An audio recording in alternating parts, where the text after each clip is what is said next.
Yeah, yeah. Ayo.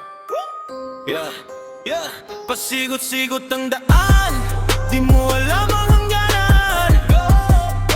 Ang dating yabang sa katawan, ngayon ay kailangang iwanan. Dahil may bibig ng pinapakain, di na pwedeng magalinlangan. Realidad ang malangan, sa gitna ng tikman. Paano pipigilan ng kamay ng relo kung sa bawat pag-ikot siya magdidikta ng kapalaran mo? Naalala ko nung bata, walang humpay sa paglalaro hanggang sa gabi matutulog lang sa kwarto. Walang bigat na pasanin, problemang intindihin. Wala mo sa realidad, pagkagising ano kaya ang kakainin? Ngunit nung ako'y namulat, ganito pala ang buhay. Mas lamang sa kalsada kaysa manatili ka sa bahay. Yung tipong kayod, tanging yung kayod, karamat para manang pita ka at yan habang nakinginig mga kalamnan. Pag nagbiro ang tadhana, parang di ko kakayanin. Halos laglag na ang balikat sa mga pasan.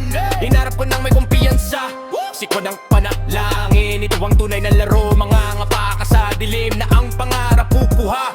Basta tiyagin, hindi lalapit ng swerte, kimangal lang ng lakas. Sikot-sikot ng daan, di mo alam ang hangganan.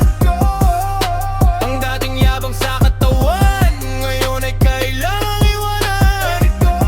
Dahil may bibig ng pinapakain, di na pwedeng magalinlangan. Realidad ang kalaban, sa gitna ng tikman.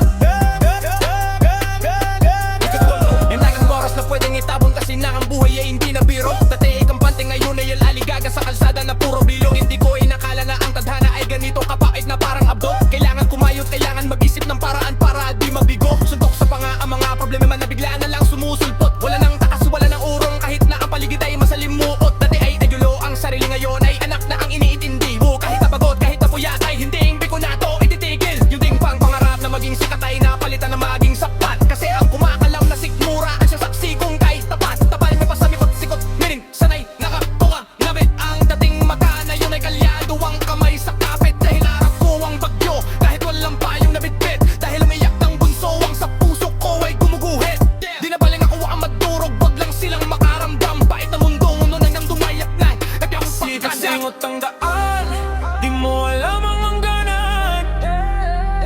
Ang dating yabang sa katawan, ngayon ay kailangang iwanan. Drop it, dahil may bibig ng